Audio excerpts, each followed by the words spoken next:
Good afternoon, everyone. This is Andrew Kimmons with Kimmons Toolworks. I have actually a lot of new things that we haven't seen here yet, so I couldn't pass up on making a video. I don't usually make a whole lot of videos, honestly, because most of the stuff that I make is very repetitive, and other than differences in handle, from one batch of Cocobolo to the next, or Curly Maple or whatever, other than minor differences like that, the vast majority of things that I make are just the same. And I don't want to bore everybody with very repetitious videos. What I do doesn't have a whole heck of a lot of variety to it.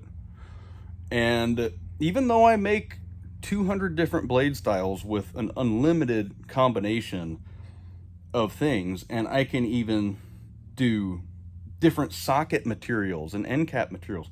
I can use brass, I can use copper, I can make freaking titanium, whatever. I mean, a lot of people haven't wanted to customize quite that hardcore, get into stuff like that. I've always thought that titanium would be awesome combination. Uh, Even precious metals, I could even theoretically do that. So really the point being is that it's just about an unlimited combination of new possibilities, but the vast majority of the time most people kind of want the same stuff. They see pictures, they think, I like that, I want those in these sizes, whatever, and that's just kind of how it goes. And I end up not really making a lot of videos. That, and because when I watch my own videos, I kind of bore myself to some extent, other than with some of the technical stuff, and maybe that's just because I have seen everything, so it's not exciting to me. But anyway, I have some very new stuff here. New blade style we've never seen, new handle materials we've never seen. All of this stuff is shipping out tomorrow. Another reason why I haven't been doing a lot of videos was, since the beginning of the year, I've had rebounding pneumonia and a sinus infection that, it rebounded 4 times. And I had to do 9 courses of antibiotics, and it just kept coming back. And then finally, one of the medications I got put on was actually a chemotherapy drug that seems to finally have extinguished it a little over a month ago, and I haven't had anything come back. So thankfully I've never had anything like that. Normally it's like I get a sinus infection or something like that here and there, and I'll take some doxycycline or whatever and it goes away and I'm good. But I think I've realized that I've had kind of a latent sinus infection for probably years that seems to be cleared up for the first time. And my allergies went away, like weird things. But so yeah, I don't really, I'm not a doctor, I don't know how any of that stuff particularly works, but I'm thankful it seemed to go well.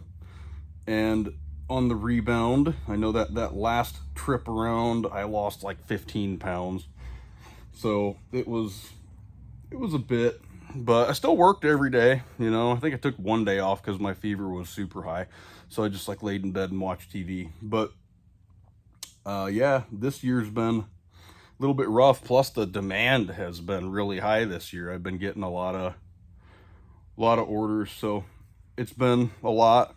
And I just appreciate everyone's patience, because sometimes, a lot of times with custom orders, things like that, everything's custom. I pretty much make everything. I don't have anything just sitting around. So they take time. And I truly believe that these are the best cutting tools on the planet. And I think that they're the best ones ever made.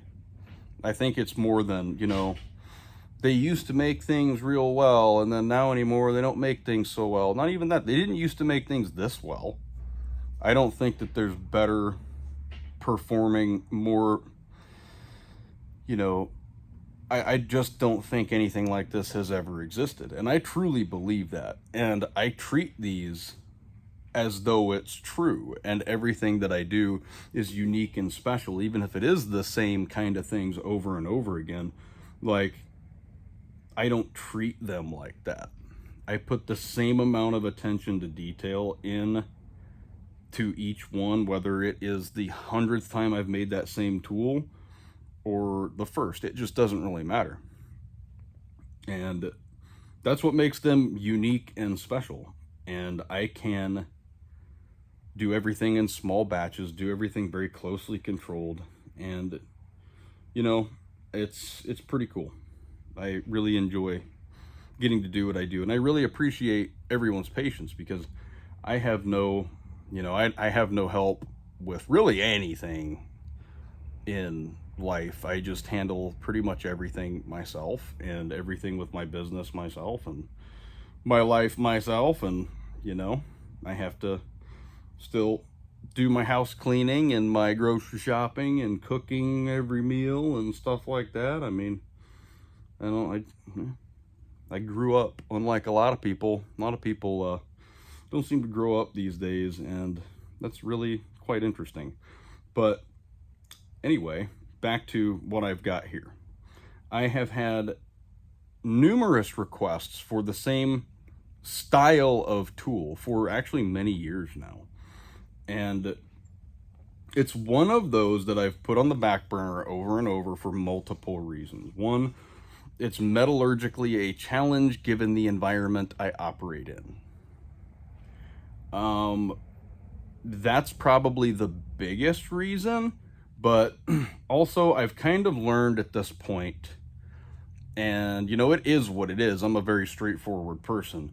Most of the people that are the loudest about demanding a particular product aren't the ones that buy anything. So I have to kind of make tools for my customer crowd, my crowd of people that actually will buy stuff and have a record of buying stuff, because I know, like, hey, this is something they want. They've helped support me, and I will pretty much go to up to and including the end of my capability to do something for customers that have definitely made sure the lights stay on and that my daughter and I are fed. Like, that's huge to me. So it just so happens that many people that are the loudest about wanting something, and I've done it before, where it's like I've had 100 requests for this tool or that tool or whatever, and I make it, and none of those people want it or purchase it or care, and I end up selling very few of them because there's no particular interest in it whatsoever. And that tends to cost me time that I could spend on making the tools that my paying customers pay for. So most of the best-selling tools, actually all of the best-selling tools that I've made, have just been stuff that I've thought up and been like, I wish I had this. This is kind of cool. And some of them, I release them and I'll sell 30, 40, 50 in a day. And every tool that's ever sold like that has just been something I've kind of pulled out of my butt and been like, I want this. This is kind of neat. And those have been the best ones.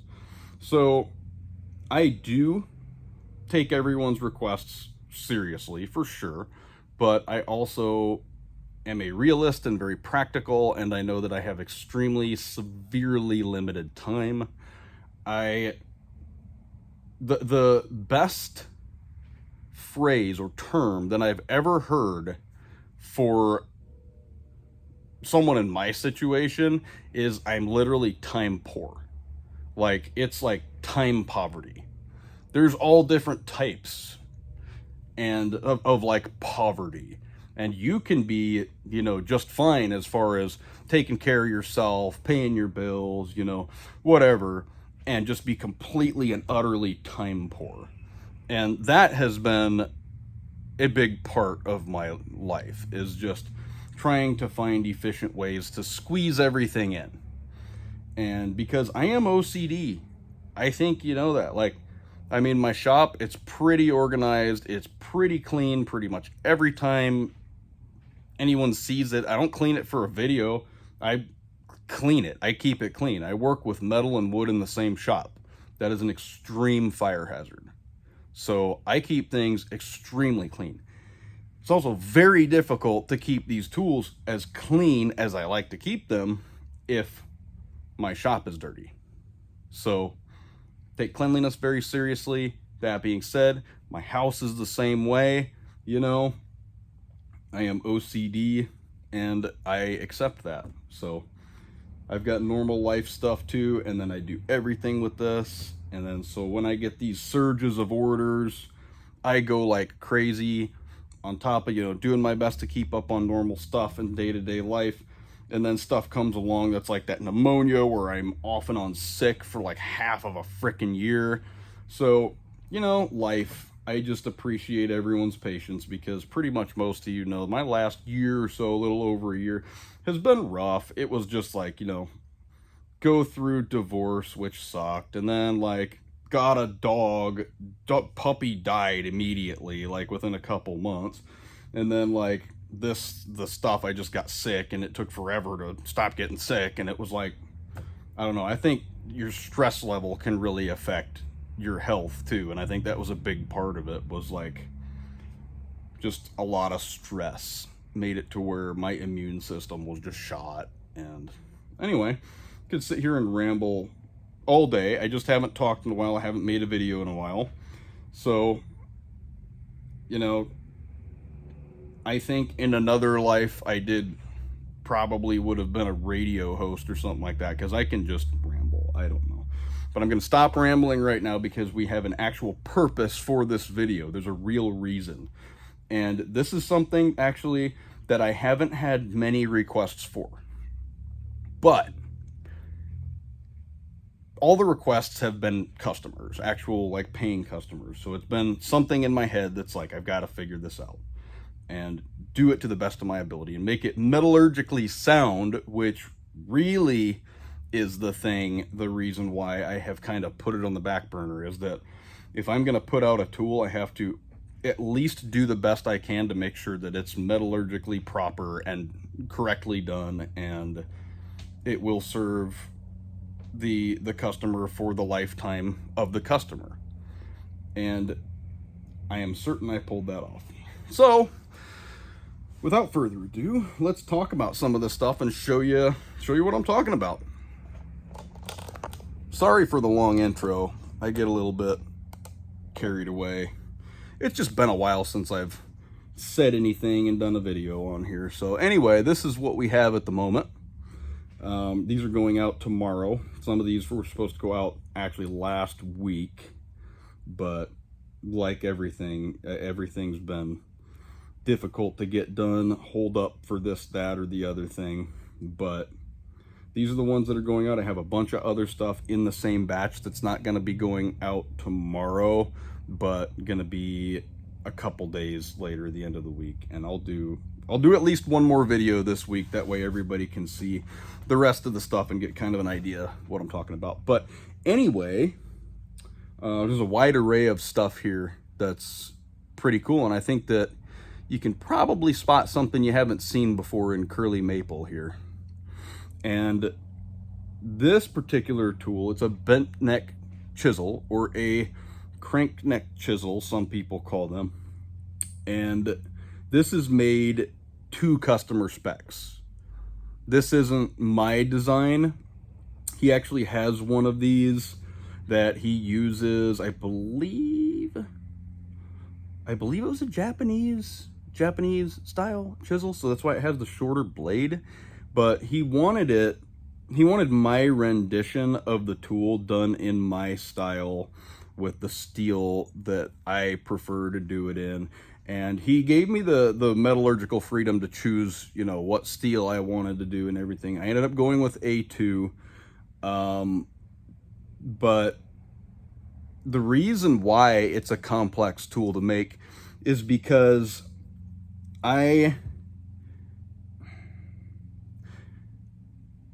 this has to be heated multiple times.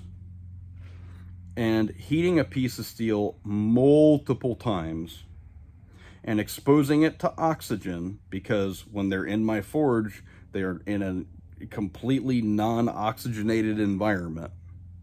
So the steel literally cannot decarburize when it's in my forge. I could leave my steel in there for hours, and carbon, you're not going to get any of that crap. And that's because if it's not exposed to oxygen, essentially, you're not going to get that decarburization where you're going to get crust of carbon and iron oxides on the outside of it. What what happens is, having to expose something to that much atmospheric air and oxygen in the air in particular, for those of you that don't know, the atmosphere is not mostly oxygen. It's actually the majority is nitrogen. Almost 3/4 of it is nitrogen. But that exposure to oxygen multiple times, and the duration of exposure, and the fact that when it comes to heat treatment of A2, it'll handle transitions throughout the Rockwell scale in terms of hardness quite well. But like doing a heat treatment process that is straight up dissimilar, where you have like, this is a grain boundary where it's 63 here and it's 59 there. That is not a good idea with A2. That's actually not a good idea with most steels, particularly not air hardening steels. So everything had to be done dissimilarly in order to produce that, but at the same time it had to be uniform upon completion and not lose carbon. And so that took some tinkering to get it right, and I ended up doing an annealing process on it, which was at least annealed to the best of my ability. Probably not truly metallurgically annealed. A lot of people, a lot of tool makers, blacksmiths, people that forge and stuff like that, they very, very, very much so misuse the word annealed. What they do is actually tend to normalize things. And I took it beyond normalized. It's closer to annealed than normalized. But the only way to truly anneal that afterward would be to put it in a forge, bring it back up to its austenitising temperature where carbon dissolves into the grain boundaries, and to bring it down very, very slowly over the course of about 6 to 8 hours down to room temperature. That would be the annealing process for A2 in particular. Anyway, after these bends were completed, parts of it will air harden, parts of it will not, because you have to deal with somewhat localized heat. I tried to heat it up as, to the extent I could, as evenly as possible. And I left plenty of extra material on it for stock removal in case there was any decarburization, which thankfully somehow it didn't. The only area that I really suspected decarburization was at the very tip of the blade, and I just machined that off. So the steel's fantastic, 63 Rockwell. And the transition through here is like, once it gets to near the back of the blade is where it kind of slowly transitions. Like you'll have like 63, 62, 61, 60 into here. And it's more, and that way you have your hard cutting steel up here for the usable length of the blade is 63 Rockwell A2, which is perfect. That's exactly what you want. The rest of it transitions into being like a relatively hard spring steel.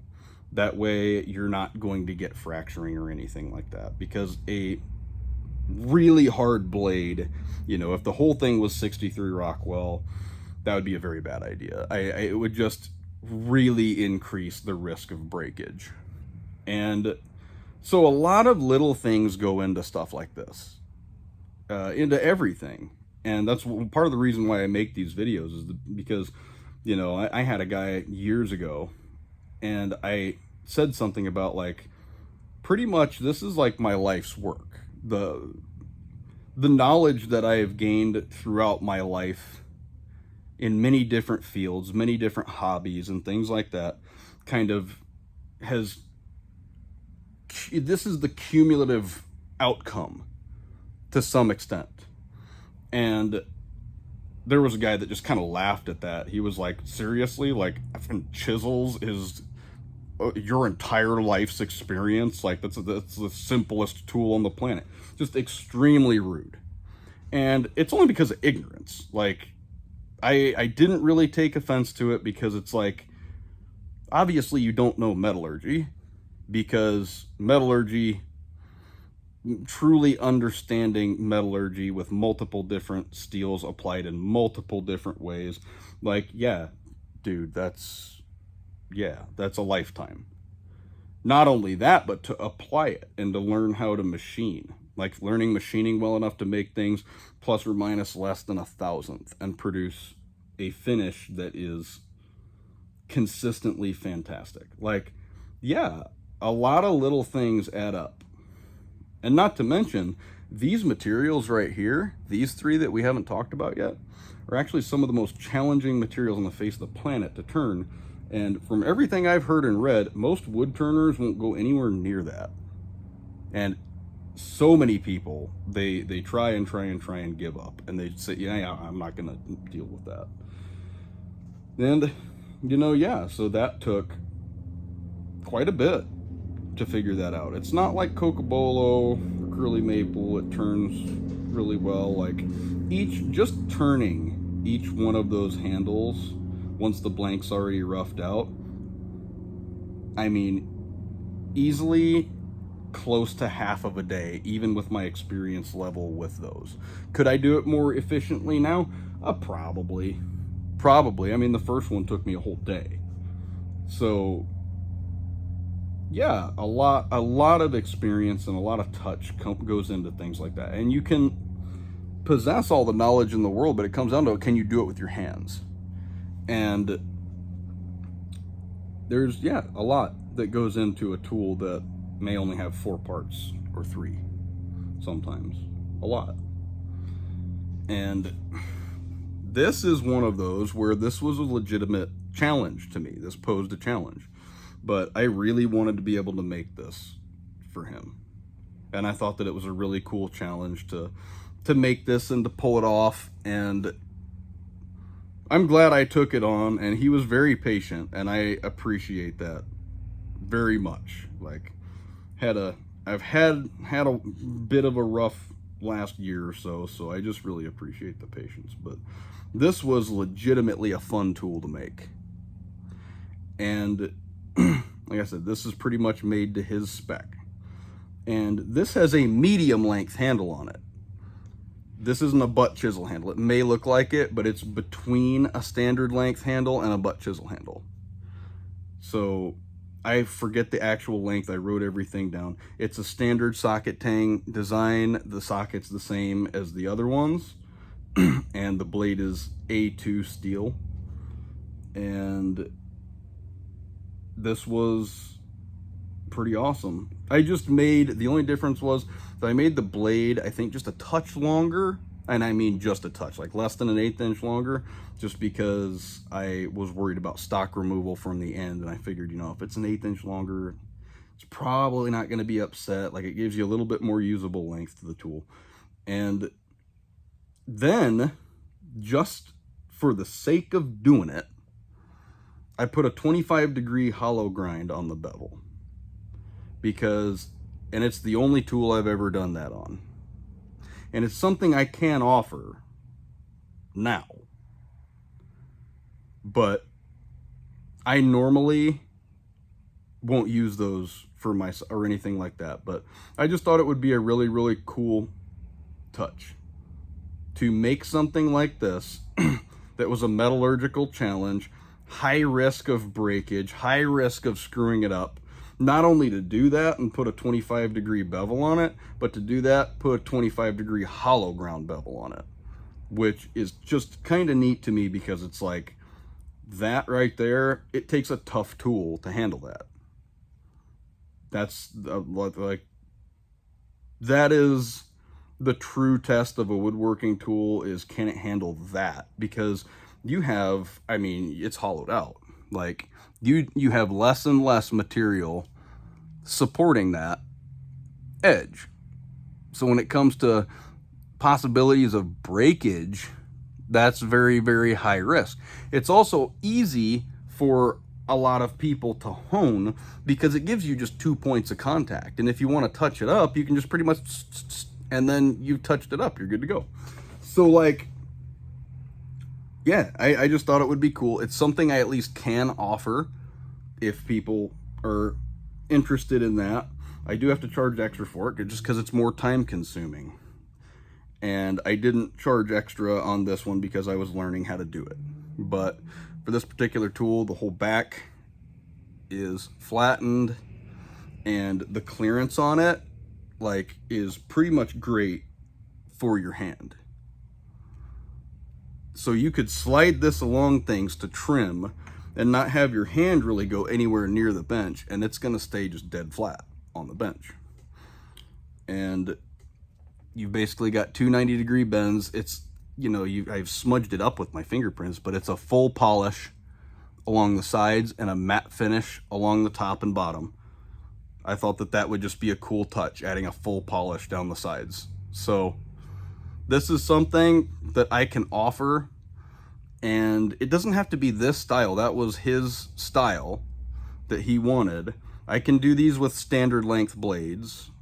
I can do them with less length on the tang and then a standard length blade. I can pretty much do whatever. I can do this with a big old 2-inch, you know, or something like that, that's short to use as a scraper. You can run flat across the bench and then have just a standard chisel handle on it like that. And I actually found this piece of curly maple that I forgot I had. It was stashed in the bottom of one of my things over there. And this, because of the figure, like the amount of figure in that is just absolutely wild. But a lot of times handles like this are defective somewhere. And this particular one had a knot because the blanks that I use are 6-inch blanks. So it starts about, you know, yay big, and it had a knot right where either the socket or the butt cap would be. So I wasn't able to use it for anything like a full-length handle. And so I always figured I can use it for a butt chisel or something like that. But then when I looked and I measured this blank, I was like, holy crap, that's perfect. The clearance is perfect to cut out all the defective material, and you're left with literally a perfect freaking handle with a beautiful piece of material. And I really hope he likes it. I know he is a professional, and so this will be used every day. And I really hope he enjoys it as much as I enjoyed making it. And I think he follows my YouTube as well. So like, thank you very much for giving me the opportunity to make you such an awesome freaking tool. This was fun. It was a good challenge. And yeah, thank you very much for helping support my business and pay my bills, take care of my daughter during the roughest year of my life, where pretty much my whole life fell apart. So I really appreciate that. This was fun. And if you want anything similar to this, I can make you one. Now, they're not the cheapest things ever to make, because this is pretty dang time consuming to make. If enough people want these, there's a piece of equipment I can buy to make this a little bit more efficient. But as it stands, I would need quite a few orders to do so. But if you want one of these, a crank neck chisel of any width, length, whatever, like I can make standard ones basically, and you could just tell me, no, I would just want like a standard one with a standard handle, standard length blade, you know, shorten this a little bit and have a tool that you can run flat on a bench, like a scraper that just sits flat. Anyway, this will be going out tomorrow, and it was really cool. I really enjoyed that. So next here we have a Tang style set. This was one of the sets, and I don't know if you remember the when I did the discounted Tang style blades, this is one of those sets, but in Cocobolo, and it takes the Cocobolo a long time to dry. So he ordered that, and I communicated to him. I was like, hey, like, this is going to take a while because Cocobolo, you know, I have to order it and it's going to have to dry. That's not something, like, if I get an order for a chisel set in Cocobolo, normally it's something that I'll get within the week or so of it being ordered. That way it has plenty of time to sit in the atmosphere here and just like normalize to whatever the humidity and temperature is. And that way there's not a whole lot of variance. Especially when you're talking about the Tang style chisels. That's super important with these, because if that tenon shrinks, the ferrule falls off. So that's a very big part of it. Anyway, moving on. We have a 3-piece set for another customer. This material right here, he sent me a box of different materials that were beautiful from Bell Forest Products. They're one of my favorite places to get weird stuff like this. And usually the quality of their materials are primo. But this is a material that is called Wenge. It's like spelled like wenge, but it's very splintery, very hard material.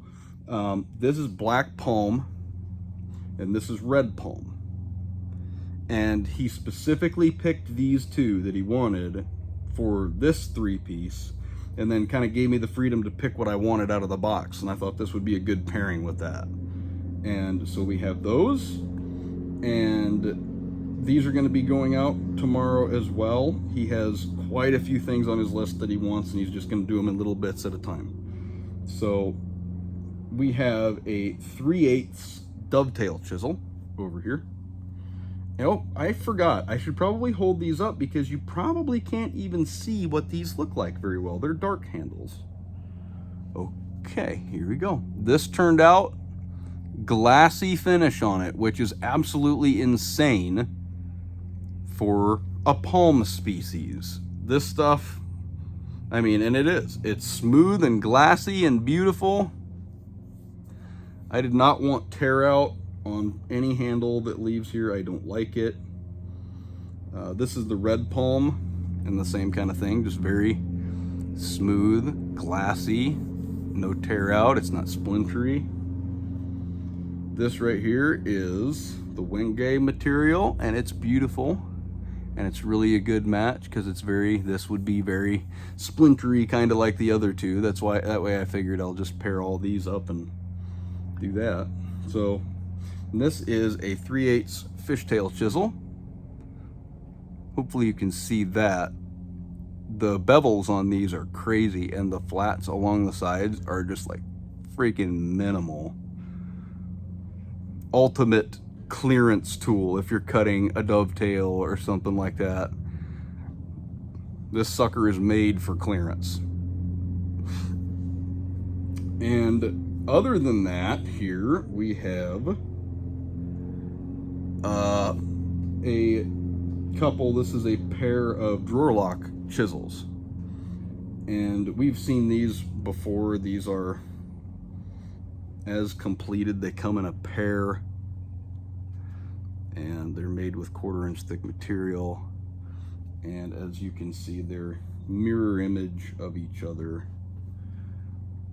And Lie-Nielsen used to make these. They discontinued them just because they're not very popular, and because I will tell you right now, that's actually a very challenging tool to make. I do not price these high enough, and because I wouldn't sell them if they were any more than that, so I just don't get paid a whole hell of a lot to make these because they're very time consuming, and I don't feel good charging what it would cost to actually make a decent living making these. They're wildly challenging to make, and that is what we have today. And I hope everyone has enjoyed this little video and seen some stuff. If you're interested in this stuff or anything else, any of the 200 other blade styles that I make in any combination of whatever you want and you want to do a custom build, Andrew at kimmonshandtools.com, and let me know what you would like, and I will talk to you about how to make it happen for you. So that's Andrew at kimmonshandtools.com. And I am going to wrap this video up, and I appreciate everyone taking the time to watch it to the point of 35 minutes. That's a little bit of rambling included, but yeah, I'm pretty happy with the way that turned out. It's sweet. I wish I could get that hollow grind on there a little bit better to where you can see that, but it's cool. It's something I can do as an option. And also, I completely forgot about this. This has been something that I've been thinking about for years, and I kind of figured out how to do it. So it's something I might want to apply. But it would depend on if anybody wants it. I mean, I'm not gonna waste my time doing something nobody wants, because that's just dumb. So what I can do is the side bevels on a chisel, these side bevels, and the degree, the angle kind of varies based on the width that I have, and generally the larger the chisel, the more the bevel is, you know, tends to go to flatten out. But what I can do is hollow grind the side bevels, and I thought that that would be really kind of unique and cool. I don't think I've ever seen that done, and the reason why that would be cool is because it would increase your clearance. Like, you'd get a performance benefit from that, having that these side bevels be kind of hollowed. You would have measurably more clearance. And so that is doable, and I've been thinking about that for a couple years, but it's something I haven't really talked about yet or applied. But if you would like to pursue that and do a chisel or a set of chisels with hollow ground side bevels, let me know, and you can be the first, because one way or another I'm going to do it, even if it's just for myself. And so if you want to be the guinea pig #1, let me know, Andrew at kimmonshandtools.com, and it's something we can make happen. Anyway, I hope everyone has a great day and a great end to your week.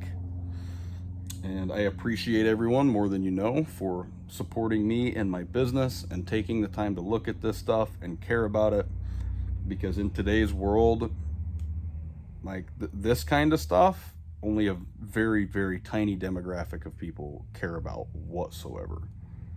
And that's okay. People just really don't know what it takes to do things and make things anymore, and what it takes to really put out something that's world class in any category. Even if it's just something that seems as simple as a woodworking chisel, there's more to it than meets the eye. There's much more to it than meets the eye. So I really appreciate everyone that cares, because it's not a whole heck of a lot of people, but good people. Everybody I've met has been freaking great. So I appreciate you all more than I can even explain. You know, you're the reason I can feed my daughter and pay my bills and continue to learn and grow in this and do better, because I'm constantly learning. There's no end to learning. So hope everyone has a great day. Finish the week strong, and I will see you next time.